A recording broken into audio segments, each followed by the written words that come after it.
नमस्ते साथियों। अब हम साइकोलॉजी में जो अपने रेट में आती है उसका अध्ययन करेंगे।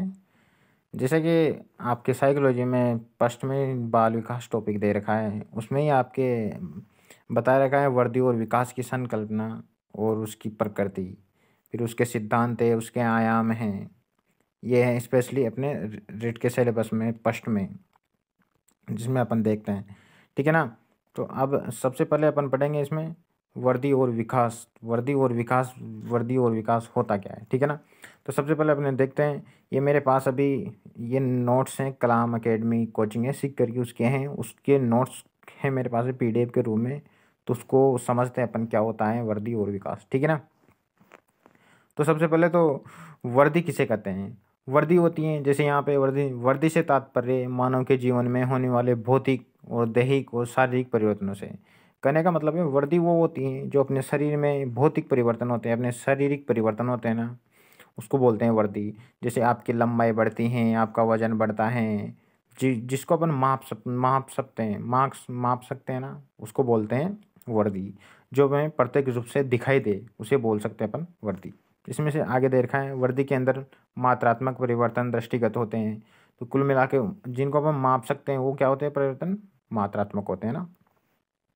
वर्दी व्यक्ति के किसी विशिष्ट पक्ष या शारीरिक पक्ष में परिवर्तन है जो संरचनात्मक पक्ष को दर्शाता है। जो किसी पक्ष को दर्शाता है, संरचनात्मक पक्ष को दर्शाता है, ये अपना शारीरिक पक्ष होते हैं। जैसे विकास के आयाम होते हैं, मानसिक पक्ष हो गया, शारीरिक पक्ष हो गया, बौद्धिक पक्ष हो गया, भावात्मक पक्ष, सामाजिक पक्ष हो गए। इन सभी पक्ष में से विकास तो सभी से संबंधित होता है, लेकिन ये अभिवर्दी जिसको अपन ग्रोथ बोलते हैं, ये स्पेशली शारीरिक पक्ष से संबंधित होती हैं।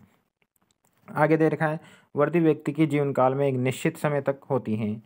कि वर्दी होती है ना, वो अपन जहाँ मेच्योर होते हैं, जैसे मान लो 21-22 किशोर अवस्था के एंड में अपन मेच्योर हो जाते हैं, तो लगभग वर्दी वहाँ तक चलती है। तो ये कहने का मतलब ये है कि जीवन भर नहीं चलती वर्दी कभी भी, ये निश्चित काल तक चलती हैं, ये परिपक्वता तक चलती है, ठीक है ना। वर्दी का मापन और मात्रांकन अवलोकन किया जा सकता है। तो कुल मिलाकर वर्दी को अपन माप सकते हैं, जबकि विकास को नहीं माप सकते हैं। आगे दे रखा है वर्दी धनात्मक होती है। तो वर्दी में दोस्तों याद रखना, ये हमेशा कैसी होती है, धनात्मक होती है, ये ऋणात्मक नहीं हो सकती। जैसे विकास तो ऋणात्मक और धनात्मक दोनों होता है। विकास में अपना ह्रास हो सकता है, लेकिन वर्दी में कभी ह्रास नहीं होगा, ये हमेशा धनात्मक होती है, ठीक है ना। इसलिए कहते हैं कि अब अभिवर्दी तो रचनात्मक परिवर्तन है, और विकास के लिए अपन बोलते हैं कि विकास रचनात्मक और विनाशात्मक दोनों परिवर्तन शामिल होते हैं। विनाशात्मक का मतलब क्या, कि अपना विकास होता है तो वो जरूरी नहीं है बढ़ता ही जाए। कभी विकास की ऐसी परिस्थितियाँ आ जाती हैं कि विकास अपना कुछ विकास है वो घटने लग जाते हैं, मतलब उनका ह्रास होने लग जाता है। तो विकास के लिए ऐसे कहा जाता है कि विकास ह्रास भी होता है और बढ़ता भी है। और वर्दी जबकि बढ़ता धनात्मक होती है, इसलिए वर्दी की प्रकृति को अपन धनात्मक बोल सकते हैं और विकास की को अपन ऋणात्मक भी बोल सकते हैं, ठीक है ना। उसके बाद में आता है अपना उसके बाद आता है विकास। विकास क्या होता है, ठीक है ना। विकास परिवर्तनों की उत्तरोत्तर श्रृंखला है। कैसी है, उत्तरोत्तर प्रोग्रेसिव सीरीज है, प्रोग्रेसिव के रूप में हमेशा बढ़ती जाती हैं, जो गर्भधारण से प्रारंभ होती हैं। कहीं कन्फ्यूजन होता है कि विकास जन्म से स्टार्ट होता है या गर्भधारण से। तो दोस्तों याद रखना, विकास हमेशा गर्भधारण से स्टार्ट हो जाता है, से होकर प्रारंभ होकर मृत्यु तक जारी रहता है। इसको अपन विकास बोलते हैं। विकास पूर्व कथनीय है। पूर्व कथनीय का मतलब है कि अपन विकास की भविष्यवाणी कर सकते हैं, विकास के बारे में पूर्व कथन कर सकते हैं। ये क्रमबद्ध प्रक्रिया है, उत्तरोत्तर परिवर्तनों का प्रारूप है, जिसमें क्या होता है, अभिप्रेरणा, अधिगम, अनुभव, परिपक्वता सहायक होते हैं। क्या क्या सहायक होते हैं, अभिप्रेरणा इसमें सहायता करती हैं, अधिगम हो गया, अधिगम के बाद में अनुभव हो गया, परिपक्वता इनमें सहायता करती है, ठीक है ना। विकास मात्रात्मक और गुणात्मक होता है। अपन ने देखा था पहले कि अभिवृद्धि तो ओनली मात्रात्मक होती है, जबकि विकास मात्रात्मक और गुणात्मक दोनों होता है, ठीक है ना। विकास में अभिवृद्धि, विकास में वृद्धि और ह्रास, मैंने बताया था ना भाई कि विकास में वृद्धि और ह्रास दोनों होते हैं। इसकी प्रकृति क्या है, धनात्मक और ऋणात्मक दोनों ही है, ठीक है ना। आगे इसमें आगे पढ़ेंगे अपन इसमें कि अभिवृद्धि की से संबंधित क्या परिभाषाएं हैं। तो सबसे फेमस परिभाषा है इसमें हरलोक की। हरलोक की सबसे फेमस परिभाषा आती है दोस्तों, कि विकास के फलस्वरूप व्यक्ति में नवीन विशेषता और नवीन योग्यताएं प्रकट होती हैं। तो हरलोक ने कहा है कि विकास जैसे जैसे विकास होता है व्यक्तियों में नई नई क्षमताएं योग्यताएं आती हैं। ठीक है ना। तो इसको ऐसे याद रख सकते हैं अपन कि हरलोक ने कहा है कि व्यक्ति में नई विशेषता और नई योग्यता का प्रकट होना विकास कहलाता है। ये किसने कहा है? हरलोक ने। तो वैसे तो इसकी अपन को सभी परिभाषाएं जैसे मैं परिभाषा दे रखी है वो सभी अपन को याद अभी एकदम याद से भी नहीं हो सकती, फिर भी इनको विशेषता के रूप में पढ़ सकते हैं। स्पेशली इसको तो याद रखना आप। ठीक है ना। गेसेल की जैसे परिभाषा है, इसमें जो भी परिभाषा है ना अपने एनसीईआरटी और आरबीएससी की बुक से दी गई है। ठीक है ना। वही परिभाषा है इसके अंदर जो इसमें है। ठीक है। फिर भी इसको विकास की विशेषता के रूप में पढ़ सकते हैं कि गेसेल ने कहा है कि विकास अभिवृद्धि के संप्रत्यय की अपेक्षा अधिक व्यापक है। जैसा कि आपको पता है कि विकास और अभिवृद्धि में व्यापक क्या है? विकास है। इसका अवलोकन, मूल्यांकन, कुष्यमात्मक तीनों रूपों में संरचनात्मक, क्रियात्मक और विवरणात्मक रूप से किया जा सकता है। ठीक है ना। ये तो परिभाषा दी गेसेल ने। अगली है हर्बर्ट सोरेनसन ने दी है, विकास अधिगम, परिपक्वता, कार्यपरक सुधार की वह प्रक्रियाएं जो संरचना एवं स्वरूप में हो रहे गुणात्मक और परिमाणात्मक परिवर्तनों के फलस्वरूप होता है। तो गुणात्मक और परिमाणात्मक फलस्वरूप बताया है इसने। ठीक है ना। विकास अभिवृद्धि की अपेक्षा गुणात्मक परिवर्तन का विशिष्ट द्योतक है। तो विकास होता है ना वो गुणात्मक परिवर्तन का द्योतक होता है। ठीक है ना।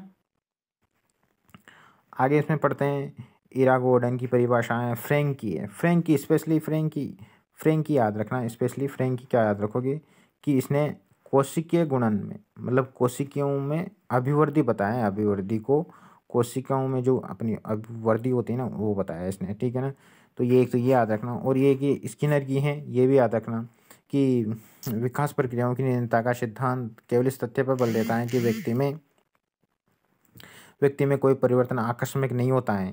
मतलब परिवर्तन व्यक्ति में विकास आकस्मिक परिवर्तन नहीं होता है, ये सतत चलता है। विकास एक सतत चलने वाली प्रक्रिया है। तो ये परिभाषाएं दे रखी हैं, और ये स्पेशली एक हरलोक की परिभाषा और है। इसको अपन बोल सकते हैं हरलोक की परिभाषा कि विकास लयात्मक होता है। कैसा होता है? विकास लयात्मक होता है। तो विकास हमेशा स्पाइरल होता है, लयात्मक होता है, नियमित या रेखीय नहीं होता है। तो ये परिभाषा भी याद रखना।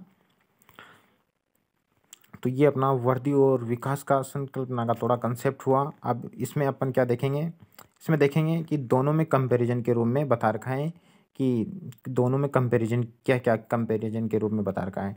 ठीक है ना। अपन को फालतू चीज़ें पढ़नी नहीं है दोस्तों, अपनों को वही चीज़ें पढ़नी है जो अपने एग्जाम ओरिएंटेड है। ठीक है ना। तो अभिवृद्धि में जैसे अभिवृद्धि शारीरिक परिवर्तनों को दिखाता है। तो अपन ने देख ही लिया कि शारीरिक परिवर्तन जैसे वजन बढ़ता है, भार बढ़ता है, उसको दिखाता है। विकास शारीरिक प्रयत्नों को जोड़ते हुए व्यक्ति के संपूर्ण संगठन पक्षों में परिवर्तन को दर्शाता है। जैसा कि मैंने बताया था कि विकास में सभी पक्ष होते हैं, 4-5 पक्ष आते हैं, सामाजिक, मानसिक, शारीरिक, संवेगात्मक, नैतिक, ये पक्ष सभी अब विकास में शामिल हैं। अभिवृद्धि विकास का अंग है। अभिवृद्धि विकास का अंग है। अभिवृद्धि विकास में अभिवृद्धि शामिल होती है दोस्तों। विकास परिवर्तनों को संपूर्णता में संबंधित करता है, अर्थात ये अभिवृद्धि से अधिक व्यापक है। तो इन दोनों में संकुचित तो क्या होगी? अभिवृद्धि, बिकॉज ये अभिवृद्धि विकास का अंग है जबकि विकास इससे अधिक व्यापक है।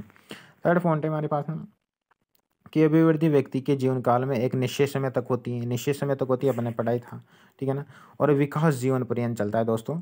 जीवन पर्यंत चलने वाली कौन सी प्रक्रियाएं? क्रमिक और प्रगतिशील श्रृंखला है जो कि सार्थक वृद्धि के अभाव में संभव नहीं है। अब इसमें आगे देखा कि शारीरिक परिवर्तन या अभिवृद्धि अवलोकन योग्य या मापने योग्य होती है। जैसा कि अपने पढ़ाई था कि अभिवृद्धि कैसी होती है?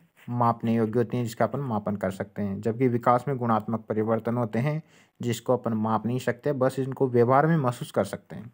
अभिवृद्धि के उदाहरण है जैसे शरीर की लंबाई बढ़ी, वजन बढ़ा, भार बढ़ा, ये क्या होंगे? अभिवृद्धि होगी। ठीक है ना। और विकास अभिवृद्धि से पूर्व गर्भाधान से प्रारंभ हो जाता है। ये समस्त गुणात्मक और मात्रात्मक परिवर्तनों को दर्शाता है। तो दोस्तों ये तो अभिवृद्धि और विकास में अपन ने अंतर देखा। हम जैसे कैसे करेंगे? जैसे जैसे टॉपिक पढ़ेंगे ना तो उसके बहुत सारे क्वेश्चन करेंगे। जैसे अभिवृद्धि और विकास का टॉपिक पढ़ लेना है तो इसको बहुत सारे क्वेश्चन करेंगे। तो क्या है, मैटर पढ़ने से ज़्यादा अपन को क्या है उस पर क्वेश्चनों पे ज़्यादा करने पर ज़्यादा जोर देना है। क्योंकि मैटर का तो अपन पढ़ लेते हैं लेकिन ये पता ही नहीं होता कि क्वेश्चन कैसे आएंगे, कैसे बनेंगे। तो अपन इसमें क्या करेंगे? अधिक से अधिक क्वेश्चन करेंगे। ठीक है ना। अब मिलते हैं नेक्स्ट वीडियो में। धन्यवाद दोस्तों।